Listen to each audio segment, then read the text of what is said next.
오늘 본문 말씀은 요한복음에 나오는 7가지 표적 중에서 마지막 표적을 나타내는 부분으로 예수님께서 이제 죽은 사람 나사로를 살리신 이야기가 나오는 내용을 다루고 있는 부분입니다. 요한복음 2장 물이 포도주가 되는 기적을 시작으로 하여 참 지난주에 다뤘던 맹인의 눈을 뜨기까지 요한복음에는 정말로 가슴이 뜨거워지는 그런 참 신앙적인 기적이 보여집니다. 오늘 그 기적 중에서도 마지막 기적, 어떻게 보면 하이라이트와도 같은 기적이 요한복음 11장에 나타나고 있습니다. 마지막 기적은 죽은 나사로가 살아나는 그런 기적의 이야기인데요. 이 말씀은 참 우리에게 묵상하면 묵상할수록 귀한 예수님의 마음과 하나님 나라의 은혜와 예수님의 사랑이 나타나고 있는 부분을 참 많이 축약해 놓은 그런 본문입니다. 특별히 오늘 나사로에 대하여 여러분 잘 알고 계시겠지만 이 나사로는 예수님의 가까운 이웃이었습니다. 나사로의 집 또한 예수님께서 자주 왕래하시던 그런 곳이었는데요. 거리도 가까웠을 뿐 아니라 성경에도 예수님께서 이 나사로를 향해 사랑하셨다, 그를 사랑하셨다라고 표현할 만큼 참 조우가 깊었던 그런 가정이었습니다. 그런데 그 나사로의 집에 그것도 하나밖에 없는 유일한 아들로 나타났던 그 친구 나사로의 질병이 오늘 들려온 것입니다. 나사로의 병이 무엇이라고 성경에 이렇다 기록되어 있는 건 없지만 목숨이 이제 끊어질 수밖에 없는 그런 상황이었습니다. 그리고 결국 안타깝게도 며칠이 되지 않아서 나사로의 생명이 떠나가고 말게 되죠.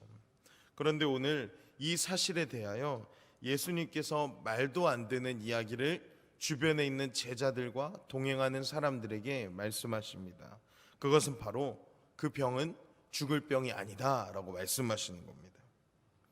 이것이 곧 하나님의 영광을 위한 것이고 더불어 그것으로 말미암아 주님께서 영광을 받으신다라고 오늘 말씀에도 분명히 말씀하고 계시는 것입니다. 여러분, 이 말씀은 우리가 조금 성경을 계속 다루고 이 요한복음 말씀을 새벽에 계속 다루고 있기 때문에 여러분 잘 아시겠지만 우리가 지난주에도 나눴던 내용에도 나왔던 그런 말씀입니다.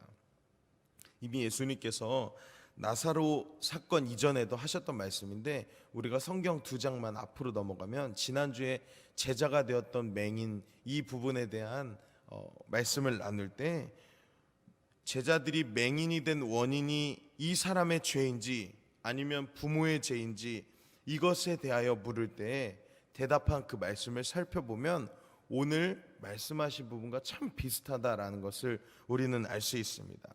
우리가 오늘 읽지 않았지만 요한복음 9장 3절에 보면 이 사람이나 부모의 죄로 인한 것이 아니라 그에게서 하나님이 하시는 일을 나타내고자 함이라 라고 예수님께서 말씀하셨습니다. 그런데 오늘 본문에서도 11장 4절에 동일하게 예수님 말씀하십니다. 예수께서 이르시되 이 병은 죽을 병이 아니라 하나님의 영광을 위하며 하나님의 아들이 이로 말미암아 영광을 받게 하려 함이라 하시더라. 동일한 맥락의 예수님의 말씀, 동일한 예수님의 태도가 나타나고 있는데 제자들이 조금만 눈치가 있었으면 아마 다음 제자들의 행동이 성경에 이렇게 기록되지 않았을 수도 있을 것 같습니다.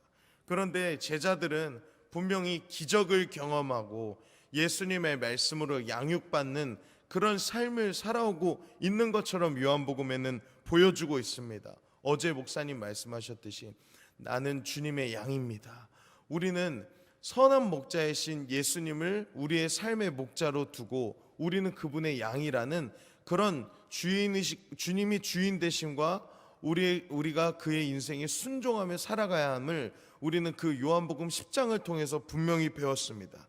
그러면 맥락이 이렇게 되는 겁니다. 기적을 경험하고 주님을 따라가야 하는 순종의 삶에 대하여 배웠습니다. 그러면 이제 예수님께서 또한 걸어가실 때 그를 향한 온전한 순종과 믿음의 반응이 나와야 되는 것이 참 마땅한 것 같은데요. 그런데 예수님의 말씀을 전혀 이해하지 못하고 있는 11장의 제자들의 모습이 나타나고 있습니다. 하나님의 역사하심 또한 생각하고 있지 않습니다. 그저 유대로 돌아가는 길을 두려워해요. 주여, 우리가 그곳으로 돌아가면 돌을 맞을 텐데 그곳으로 꼭 굳이 지금 가셔야겠습니까? 하는 그런 연약하고 연연한 모습만 보여주고 있습니다. 여러분, 이게 바로 우리들의 모습인 것 같습니다. 누군가 기적을 경험하였을 때 우리는 참 동경하고 부러워할 때가 많죠. 아, 누가 병에서 고침을 받았다, 누가 어려운 위기를 어떻게 이겨내었다 하는 이런 이야기를 들을 때 우리는 살아계신 하나님이 계시구나라는 것을 참 이렇게 간접적으로 느낄 때가 많습니다. 그러나 이것이 우리들의 삶의 신앙이 된다는 것은 정말 쉽지 않은 것 같아요. 그만큼 우리는 예수님의 기적보다, 예수님의 능력보다 우리 자신을 더 사랑하고 우리 자신이 더욱더 증거되는 삶을 살아가는 것이 우리들의 본능이고 참 연약한 우리 인생의 모습입니다. 그런 연약한 제자들의 믿음의 모습을 아시는 주님은 9장에서 맹인을 즉시 고쳤다면 이 11장에서 나사로의 일 가운데 주님은 한 가지 영광, 하나님의 영광을 확실하게 드러나기 위한 조치를 취합니다. 그것은 바로 이틀을 유하셨다라고 하는 것입니다. 이틀 전에 사랑하시는 동생들에 의해 소식을 들을 때에는 나사로가 병이 들었다라고 하였습니다. 그런데 이틀이 지난 후에는 예수님께서 제자들에게 밝히 말씀하셨습니다. 나사로가 죽었다. 그러나 그러함에도 불구하고 예수님은 나사로의 집으로 향하는 것이 아닌 제자들과 이틀을 더 머무셨다고 합니다. 그 이유가 무엇이었을까요, 여러분? 그 이유는 바로 자신과 함께 동행하는 제자들 또한 주변에 있던 사람들의 하나님 나라의 역사하심을 믿을 수 있도록 믿음을 심겨주기 위함이 될 수 있습니다. 믿음이 없던 제자들, 자기가 항상 앞서던 그 사람들에게는 믿음보다는 의심이 더 앞설 수 있던 상황이었기 때문에 아무리 기적을 행하였던 예수님의 모습을 본다고 할지라도 자신의 생각과 자신의 주장이 더욱더 강했던 제자들, 돌이 맞기 두려워가지고 유대로 가기 힘들었던, 회피하고 싶었던 그들의 삶 가운데는 여전히 예수님의 삶, 예수님을 향한 확신이 드러나지 않았던 것입니다. 그리고 당시 유대인들은 사람이 죽으면 영혼이 사흘 동안, 그러니까 3일 동안 곧장 떠나지 않고 머물다가 간다는 그 당시에 어떤 그런 민간 신앙 같은 개념이 자리 잡고 있었습니다. 예수님은 이러한 일말의 여지까지 다 생각하고 계셨던 것 같아요. 그렇게 예수님은 나사로가 죽은 지 사흘이 아닌 정확히 나흘이 됐을 때 가시는 것입니다. 사람들은 말하였습니다. 주여, 벌써 죽은 지가 나흘입니다. 이 말은 무슨 뜻이냐? 이 사람은 이제 정말 완벽히 죽었다. 영혼이 머물던 그런 기간도 끝나고 그냥 흙으로 돌아가야 하는 그런 인생이다 라고 말하고 있는 것입니다. 그래서 이 완전하게 죽은 자라고 여기던 나사로가 붕대를 감고 선체로 나왔다는 것은 진정한 완전한 죽은 자가 완벽한 부활을 보여주는 놀라운 기적인 것이에요. 요한복음을 묵상하면서 계속되는 이 기적 행진 가운데 왜 마지막 일곱 번째 기적이 나사로의 부활 사건을 다루고 있었을까 생각해 보면 아마도 예수님의 기적의 끝이 이 부활 사건을 다뤘던 것처럼 예수님의 그 삶을 향한 삶의 여정이 곧 십자가의 완전한 죽음과 우리를 위한 완전한 구원의 역사 그리고 완전한 부활을 나타내고 있는 것은 아닐까 또한 묵상을 해보게 되었습니다. 여러분, 기적은 누구를 위함입니까? 먼저는 하나님의 영광을 위함이지만 두 번째는 바로 우리들을 향한 하나님의 긍휼하심이 나타날 수 있습니다. 죽어가는 인생이라고 할지라도 예수님은 그러한 이들에게 불쌍히 여기시고 그들을 사랑하시며 끝났다고 생각되는 인생에게도 걸어 나오라고 무덤에서 말씀하신 분이 예수님의 은혜입니다. 또한 예수님의 은혜는 돌을 맞을까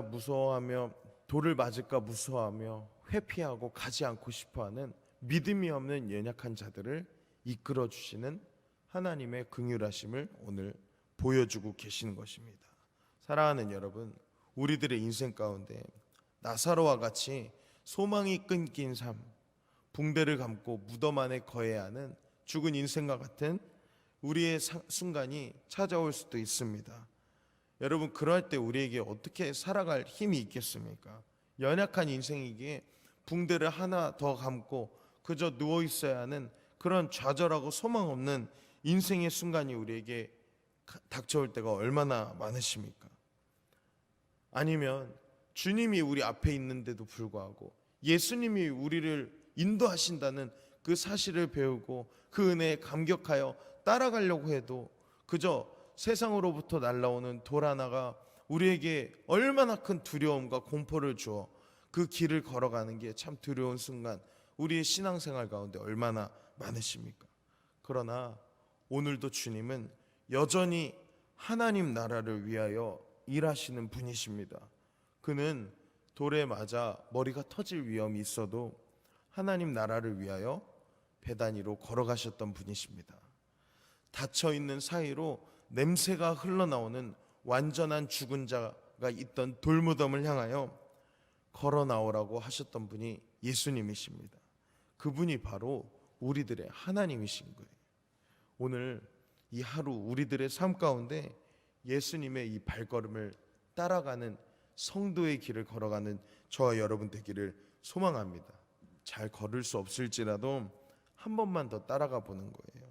그러할 때 우리들의 삶을 붙들으시고 우리들의 인생을 배단위로 잘 인도하시는 예수님, 또한 그곳에서 죽은 자를 살리시는 완전한 하나님의 긍휼과 기적을 보여주시는 그 은혜의 삶이 우리에게 부어지기를 간절히 소망합니다. 그래야 오늘 하루 그 예수님의 사랑과 긍휼하심으로 승리하는 이 오늘의 하루가 되기를 주님의 이름으로 축복합니다.